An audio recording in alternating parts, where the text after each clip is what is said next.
ye industry naku zino abaana batandise okwekuba abavubuka olowooza kiyinza kubanga kiva ku ki? Bugumu lingi ne balina okukakkana naffe tusobola olwana naye tetwetaaga kulwana. It's unnecessary. Why would you fight? Abayimbi balina okukakkana, ego zikkerire wansi, bakakkane beeyagale. We need more love than hate. Kitegeera energy eyo tekebwa mu kulwana etekebwe mu collaborating, bayimbe bonna be supporting. I think awe twetaaga okubeera. Oza ki ekiyinza okuba nti kyawula abasajja bati kubanga bano abavubuka ababiri okuba nti baatuka ne beekwata ne Matayo omu n'aleeta n'omusaala ki ekiyinza okuba ate nga tebakwata? Simanyi nnyo because sisobola kubuulira. Shira yasobola okubuulira, Shira Gashumba ne Rickman ne Grende. So bw'onoobafuna ku interview ojja babuuza ko nze saaliyo kitera kugenda out nze. So simanyi ki ddala nayogerako n'omu ku bo n'ambuulira ye side ye neera nja kwogera n'omulala manye side ye, but for me I'm not really concerned because siri wa poliisi nti ngenda kukwata mbeho gwensiba siri lawyer. Watali wa poliisi omu wali omwagaza kyera ng'omugamba because tutera okwogera. So yambuulira what happened. Yali ani? Yakugamba onoonya ojja ebigambo bitwale ewalala. Appas, okuba nti industry eno abayimbi batandise okweyawulamu ne batandika okuba nti balwanira obufuzi, kyo kina engeri kigenda okuyamba mu industry federation ne okulwana kuyambirawa okujjako nga muzanya wrestling kuyambira tekutuyamba.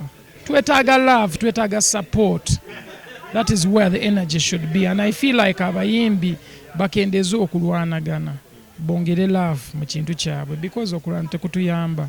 Okitegeera okontana okwagala obukulu nze ebintu byantama. Nze mu masomero gonna ge nasomeramu abaana baali beegomba nnyo okundaba nga ndi mukulembeze nabigaana because power corrupts absolutely, and abantu abasinga balina power eyo bagikozesa bubi. Oba okitegeera oluusi beenoonyeza byabwe kwegamba tewali nnyo mwoyo mutuufu mu bintu ebimu. So nze njagala ndabe omwoyo ogunaaba mutuufu tujja gulabira mu bikolwa mu bintu ebinaggwa tujja kiraba. So nze ndi mu kuwulinda ndabe ki ekivaayo. Federation ne UMA bonna bagamba balwanira ekintu kimu copyright, ate kigambibwa nti gwe music w'ennaku zino kati omutunda online era ofunamu ssente. Lwaki tobayambako ku nsonga ya copyright? N'abayimbi abalala batunda online, si nze nzekka. So abayimbi abalala nabo bandi bayambe, but for me siina bwenyinza bayamba, bo bamanyi kye bakola. Mbeesiga. Lwaki toli mu bibiina bino ebibi? UMA ne Jiko sibyagala. Lisangalo UMA ne Jiko sibyagala. Ani Jiko ani UMA? Ogimanya Jiko nayo ojja gitegeera. Appas, abantu babadde bakulinda ebbanga lino lyonna nga bagamba nti okuva waleeta ennyimba wajja n'okuba hit songs n'omala n'osala omulundi gumu, obuzibu bwava ku kyokuba nti tokyaba one music? Tutta obudde bwange zaafulumya abantu omwaka guno. Siina sidda mu kyalo, siina president namulufulumya, nina video ya gifted nayo nagifulumya. So for me ennyimba gyeziri bwanga tebanaziraba obwo buzibu bwabwe. Gwegenda okebera ennyimba olaba oba teziriiyo ye point. Ekirala si just lwakuba mbadde sirabika nnyo ku interview biki so abantu balowooza nti bw'otalabikako ku TV oba tolina kyokola. Naye mukwano tuba tulina bye tukola. Album yange natera okuggwa, twa recording ennyimba ndowooza nga 10, tuli mu kumixing ennyimba nga 8. So tugenda kukola one of the biggest albums, ate tejjaba just quantity but egenda beera quality. So egenda dropping omwaka guno, so focus abantu bagiteeka awo, ngenda batabukira. Abasinga bakulaba nnyo ng'oli mu gym ng'okola akanyama n'engolo wansi ne bagamba oba oli awo weetega bisugar mami. Si kyendiko, baali bandabye na sugar mami bameka. Si kyendiko. Kyendiko kwetereza mbiri. Buli omuntu agenda mu gym tanoonya basugar mami.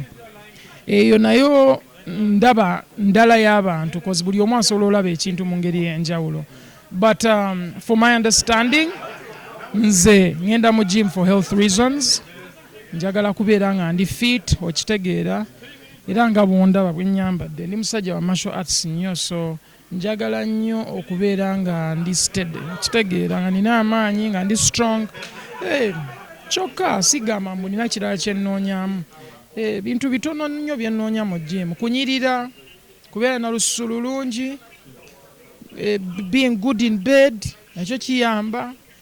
So gym eyamba ebintu bingi. Ate abakyala b'obeera okabira buli lunaku babakutwalako? Nina ba girlfriends abawera. Nga bameka? Sijja kuwa namba, nja kuba ne sneakingako. Beemanyi. Buno ssebo tebuba bwezi. Kamanyi ze ndi single. Tuyina era ya bato eri mu ggwanga Uganda abasinga bagamba nti Bobi Wine Bebe Cool Chameleone, abalanga bagamba Eddie Kenzo King Saha.